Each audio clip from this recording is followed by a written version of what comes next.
سيئات أعمالنا من يهده الله فلا مضل له ومن يضلل فلا هادي له. أشهد أن لا إله إلا الله وحده لا شريك له وأشهد أن محمدا عبده ورسوله.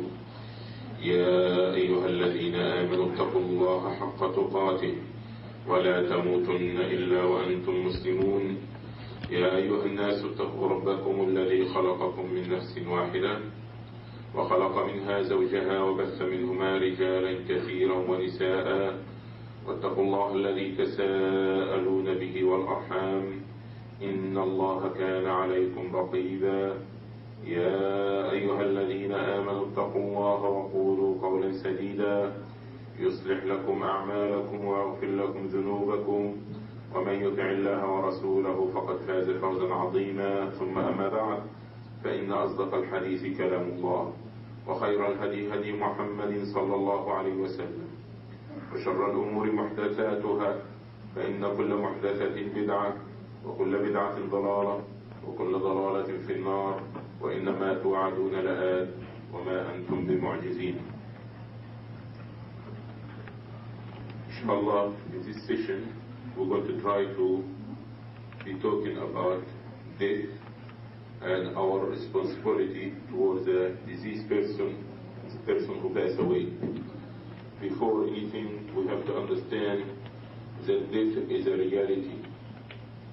Death, the deportation of the soul from the body and returning back to the Creator Almighty Allah subhanahu wa ta'ala is a reality, and it's going to happen to everybody. As Allah subhanahu wa ta'ala inform us that لِكُلِّ أَجَلٍ كِتَابٍ, that is a book for every living thing. And as Allah subhanahu wa ta'ala said, فَإِذَا جَاءَ أَجَلُهُمْ لَا يَسْتَأْخِرُونَ سَاعَةً وَلَا يَسْتَقْدِمُونَ, that when their appointed time comes, they could not be deleted for an hour, neither they can advance the hour. Allah subhanahu wa ta'ala inform us by saying, كُلُّ مَنْ عَلَيْهَا فَانٍ وَيَبْقَى وَجْهُ رَبِّكَ ذُو الْجَلَالِ وَالْإِكْرَامِ, that every living thing on the earth is going to be perished, going to be destroyed. The only thing will remain is the face of your Lord subhanahu wa ta'ala. So this is what Allah subhanahu wa ta'ala had decreed for every living thing, not only a human being, every living thing, or even everything in this existence. So death and destruction is being decreed on Allah by Allah subhanahu wa ta'ala on everything in this existence. And this is going to cover the human being, the animals, the birds, the trees, the mountains, the heaven, the earth. And when I say the heaven, I mean the skies, because some people they refer to Jannah as a heaven. And heaven is one of the things that been created already, which is physically and in existence, and this is one of the things that do not perish. Okay? Like the throne of Almighty Allah, Al-Arsh, the Jannah, paradise, the hellfire. This is one of the things that Allah subhanahu wa ta'ala made it to be there always. The living things, the mountains, the earth, the sky, all these things have to come to an end. So this is what we have to understand and realize, that we are here in this life for a temporary period, which is the Prophet Muhammad sallallahu alayhi wa sallam had informed us that his likeness and the likeness of this life, like a traveler who went and took a little bit rest under a tree. He enjoys the shade of such a tree for a moment, and after this he kept walking. He went about his business. This is the reality of this life. We are not going to be here forever. That we only for a moment. This moment, which it can be a day, it can be 10 years, it can be 50, it can be 80, but after all this, we have to return back to Allah subhanahu wa ta'ala. Allah subhanahu wa ta'ala said, تبارك الذي بيده الملك وهو على كل شيء قدير الذي خلق الموت والحياة ليبلوكم أيكم أحسن عملا. تبارك الذي بيده الملك. That Allah subhanahu wa ta'ala is the one that in his hand is the kingdom and the dominion is blessed. The one that in his hand is the dominion of the earth and the heaven. The one who had created death and life.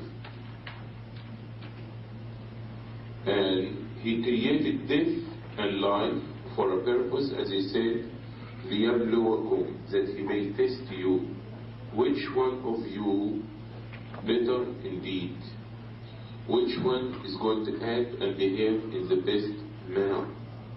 So we have to understand while we here in this life that we are only visitors. We are not coming here to stay forever. And while we are visitors here, we are not owner, we are not possessing and have a lordship or ownership or anything like this. We're only here like a guest, like visitors. And that this dunya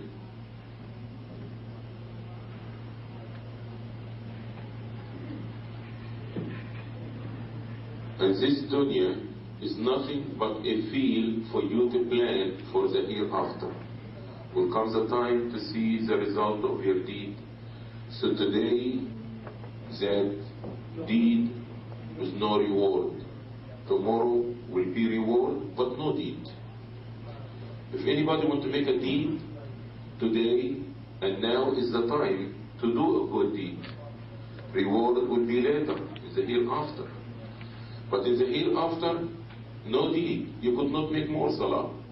You could not fast. It's no time for deed. It's time only for a reward to receive what you had planted in this life.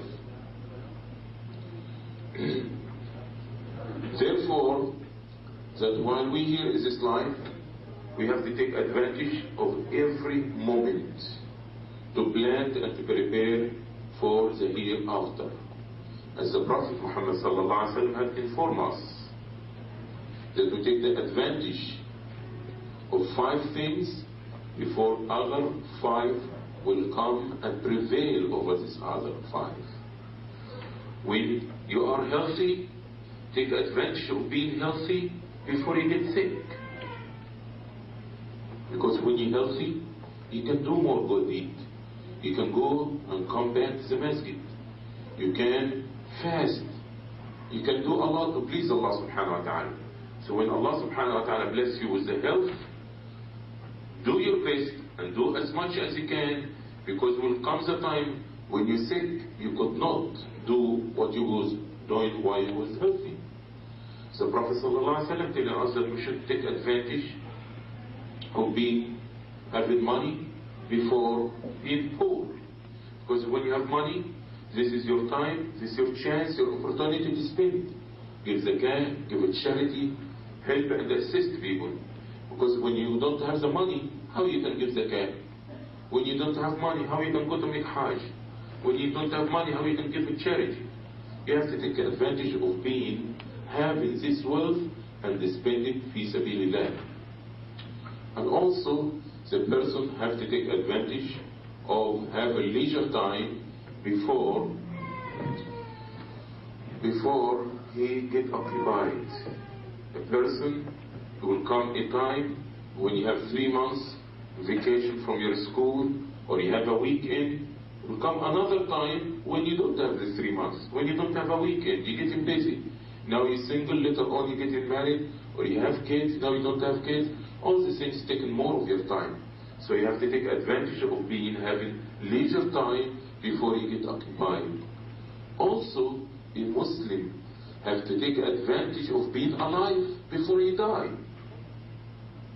So this is our opportunity now, while we're alive, to do a good deed and to try to please Allah subhanahu wa ta'ala to the best of our ability, because when you die, all your deed is been sealed, no more.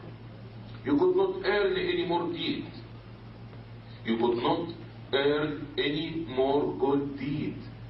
As Allah subhanahu wa ta'ala said, وَأَن لَيْسَ لِلْإِنسَانِ إِلَّا مَا سَعَى, that a human being could not achieve any except what he had done himself. Except with the exception of Rasulullah sallallahu alaihi wasallam telling us that when you die, that there is a continuous charity, that you have a son that will make supplication, ask forgiveness for you, or you have a sadaqah jariyah, or you told somebody. This is something different as an exception. But there's no more salah and reward for salah, no more fasting, no more anything. Because when you die, this is the end. So we have to try our best to take advantage of being alive before death come and take us over, that we could not do anything else for ourselves.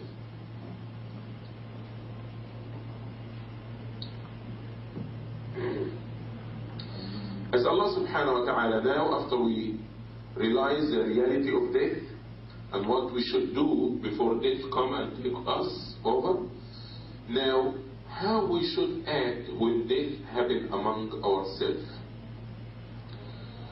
When death happen, first of all we have to realize that we in this life, and part of being living, that we're going to be tested. A trial going to continue to face the believer and the Muslims, male and female. Every day is a test. No one except going to be tested. And you're going to be tested according to the degree of your religion. The more you are stronger in your religion, the more your test will be. As Rasulullah sallallahu alaihi wasallam informed us, أشد الناس بلاء الأنبياء ثم الأمثل فالأمثل أو كما قال صلى الله عليه وسلم. The most people that receive the test are the prophets. So the person going to be tested according to the degree of his religion and his taqwa and his iman.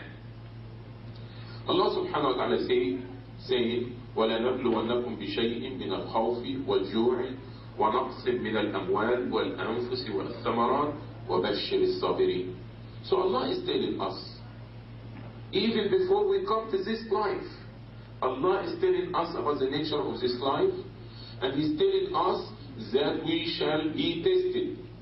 Indeed, we shall test you with something out of poverty, fear, starvation, efficiency or death among family and relatives. All these types of test. Jua, starvation, fear, khawf, deficiency in the crops, the fruits, not enough food to eat. All these things and death. But Allah subhanahu wa ta'ala telling us how a Muslim is supposed to act. He said what? وَبَشِّرِ الصَّابِرِينَ. Give the glad tidings to those who observe patience and endurance when hardship and test to come to them. This is what we're supposed to do when death approach one of us, one of our relatives, when Allah subhanahu wa ta'ala choose and call the soul of one of us among our family, that we have to show submission to Allah. Not only to show submission to Allah when Allah gives us something, but we have to show submission to Allah also when Allah takes something away from us. So Allah wants to see your ibadah and your submission during the time of difficulty and hardship. Allah says, وَبَشِّرِ الصَّابِرِينَ. Give them glad tidings, okay? الَّذِينَ إِذَا أَصَابَتْهُمْ مُصِيبَةٌ قَالُوا إِنَّ لِلَّهِ وَإِنَّا إِلَيْهِ رَاجِعُونَ. Those whom Allah subhanahu wa ta'ala afflicted them with a musibah, they said, indeed, we come from Allah, and to Allah we shall return. This is the way that we're supposed to act. Screaming, yelling, pulling hair, ripping clothes, jumping in the water, breaking glasses, is not going to change the condition. It's not going to return the person back to life. But we should praise Allah, thank Allah, and say Alhamdulillah, and remember that Allah subhanahu wa ta'ala is the giver and Allah is the taker. That Allah subhanahu wa ta'ala created us, that Allah subhanahu wa ta'ala will cause us to die also. And Allah subhanahu wa ta'ala said, إِنَّمَا يُوَفَّى الصَّابِرُونَ أَجْرَهُمْ بِغَيْرِ حِسَابٍ. When you act in a manner of endurance and patience, Allah will give you reward with no measurement. He will give it to you, okay? Not 10 times blessings or 70 times blessings. No, with no measurement. You will get a lot of reward. But this reward will come when you show sabr immediately when the calamity falls in you. Because sometimes when it happens, we go crazy, but later on 2-3 days, now we come down and we say Alhamdulillah. It's too late. You have to act in this manner of Alhamdulillah and be pleased with Allah's decree as soon the calamity fall in you. As the Prophet Muhammad sallallahu alaihi wasallam said, إِنَّمَا الصَّبْرُ عِنْدَ الصَّدْمَةِ الْأُولَى. إِنَّمَا الصَّبْرُ عِنْدَ الصَّدْمَةِ الْأُولَى. The sabr, and to observe and to act in a manner of sabr when that as soon as the calamity right away fall in you, this is the moment that you have to show sabr and be pleased with the qada and the fate of Allah subhanahu wa ta'ala. Also, we have to train ourselves that before these things happen, that we have to be prepared ourselves to always, that when these things happen to us, that we act in the proper manner. And one of the main things that the Prophet ﷺ had recommended for us, which is really is a cure and medicine, that said, what the meaning is, أكثروا من ذكر هذه اللذات. This is something very important. We Muslims, we need this. We need this in our life. We need it every day to put this hadith in action. Not only when somebody died, but Rasulullah ﷺ said, remember a lot and mention a lot هذه اللذات, which is death. What is هذه اللذات? The shaker of the appetites. The shaker, you know what is shaking? Like an earthquake, and destroys the things that in the face of the earth. So when this earthquake happens, is no anything is stable anymore. Big trouble. So when you remember this death, because death when it comes, it destroys all this pleasure. The pleasure of enjoying your kids, the pleasure of being with your wives, the pleasure of eating, the pleasure of having the money, having the car. It comes and takes you away from all these things. Okay? So like an earthquake will destroy all these things. So it comes and shakes and knocks down all these appetites and all these tasty and beautiful things. It takes the husband away from the wife, it takes the wife away from the husband, it takes the kids away from the father, it takes the father away from the kids, it takes the car from the owner, and all these things that we enjoy, it goes. So we need to remember this condition, not to wait until death approaches us or somebody among our family will die and now we remember. Because when you remember this and keep remembering it a lot, it helps you a lot. It will help you a lot. It will make you do more deed, good deed. Because if you know that death is been created and written in you and will approach you, now if you are in a ma'asiyah and disobedient, you will try to get away from it. And if you're doing some good deed, you will try to increase it. If you're doing something haram, you will try to hurry up and get out of this haram, because you know you're going to die. You're going to meet Allah. He's going to ask you about this deed. And if you're doing something good, what's going to happen? This will encourage you. When you remember this, Allah will encourage you that you multiply and you do it more and more. This, when you remember this in something a lot, will make it few. And when you remember this in something little, it will make it a lot. When you remember this in something a lot or plenty, it will make it little. When you remember this and you're sitting in front of all this money and you count all these dollars and you remember you're going to die and leave all this, now is not a lot of money anymore. You see? Because you can see the reality of it, you're going to leave it. You're going to leave it to somebody else. And this somebody else, Allah knows best how He's going to utilize it. So it's better you spend it now in the good which is pleasing Allah. And now this a lot is not going to be a lot anymore. That you're going to look down on it, or you're going to try to hurry up and spend it to please Allah with it. And if you have something little, and you remember this little is going to turn in your eyes to be a lot. Why? Because you always remember, I say, oh, I only have a bike, I don't have a car. But when you remember this, and you know what's after this from the reward and the blessings of Allah, you will remember paradise. You will remember the great reward that Allah prepared for the believers. And also when you see that you only have a bike, you don't have a car, you know that this is nothing, it's not a big thing. Because regardless whatever, you're going to leave it soon or later.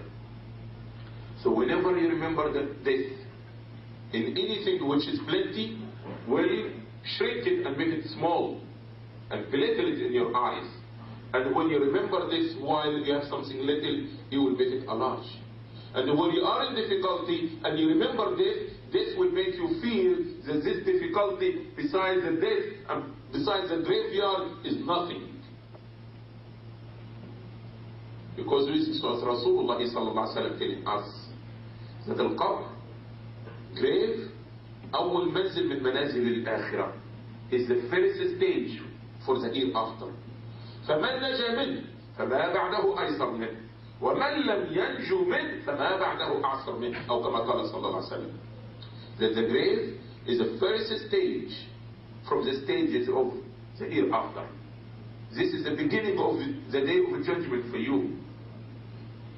What you see in the grave is giving you idea what's going to be happening to you later on.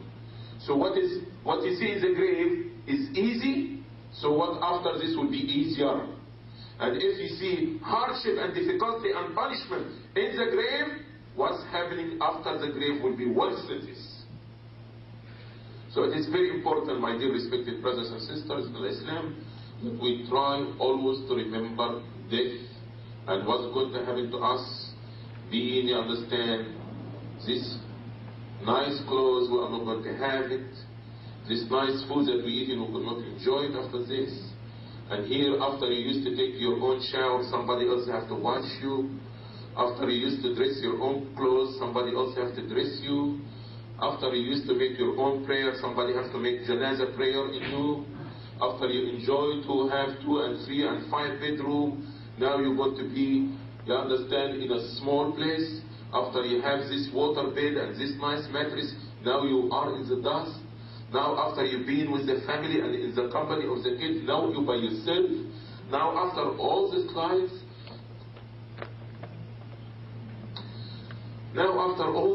you're going to be by yourself in the darkness. We have to remember all these things, so we can soften our heart. We can get ready to meet Allah subhanahu wa ta'ala. After all these things that you see, it is going to be nothing but 5 feet down under the ground. A little space enough for your body. No pillow, no cover, nothing for you, nothing but the dust. Now, a week later, a month later, worms, your body, the most dearer and closer person to you, could not even go and sit with you. This person who used to have all this perfume, look in the mirror every day, comb his hair, he sees him turn into another person that the dearer person to them could not even sit beside them for half an hour. Your wife, your husband, your own son, your father. If he gives him $1,000, ask him to sit with you for 5 minutes. Could not. So this is the reality which is going to happen to us, and we have to be prepared for it. And the preparation for it is by trying to guard the limits of Allah subhanahu wa ta'ala. Try always to have the tawbah and the repentance and the istighfar. try always to increase our good deed, and try always to minimize to the best of our ability our bad deed and our sins.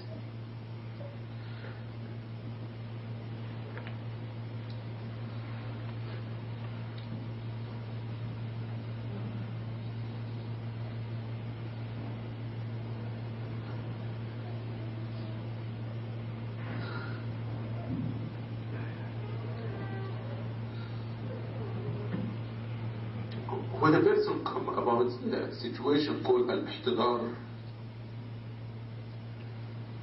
when they about to breathe in the last breath in their life, we call the situation al-ihtidar.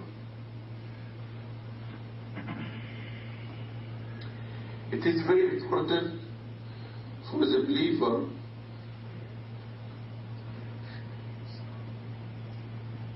to try his best or her best to have a good feeling about Allah and good hope towards Allah subhanahu wa ta'ala, which is called ihsan al-dhann billah subhanahu wa ta'ala, that you have a good hope that Allah subhanahu wa ta'ala will forgive your sins. The person in this moment, he has to be between two things, between hope in Allah and fear of his sins. A person in this moment, he has to try to be between two situations. One is having hope in Allah, and the second is to remember his sin. But you always try to increase your hope in Allah more than anything else. Remember that Allah subhanahu wa ta'ala is Rahman, that Allah subhanahu wa ta'ala is Rahim, is most merciful, most forgiving, and you try to hope and look up to Allah.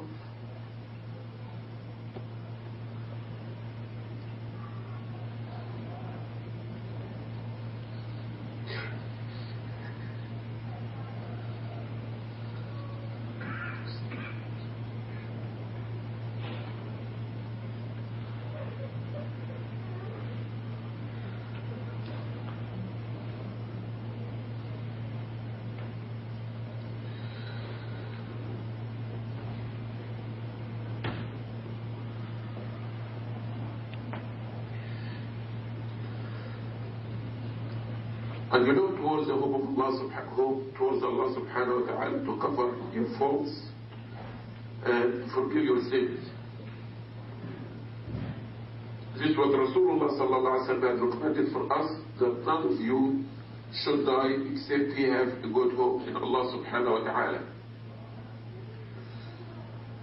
In this moment, relatives, especially the righteous one among the Muslims, or friends or brothers or sisters in Islam, they should be present in this moment, and they should try to remind the person who is about to pass away about Allah, about paradise, and to say things which is good, because this is something very important to give the deceased person hope, because the angels will confirm whatever you say in this moment.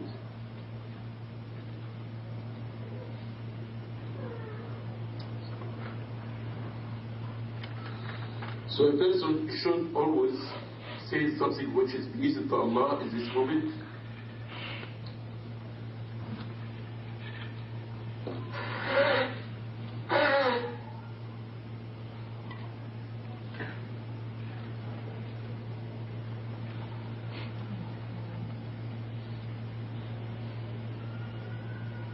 Because Rasulullah sallallahu alayhi wa sallam said, إذا حضر المريض إذا حضرتم المريض أو الميت فقولوا خيرا فإن الملائكة يؤمنون على ما تقولون. If one of you attend the person who's about to pass away or the sick person, say only something good, because the angels will confirm or say Ameen about whatever you say. The Prophet Muhammad sallallahu alayhi wa sallam had informed us, من كان آخر كلامه لا إله إلا الله عند الموت دخل الجنة. That whosoever the last statement or the last of his saying out of this life is La ilaha illallah, that he will enter paradise. And praise that Allah subhanahu wa ta'ala, He made this inshallah as the last statement that we say.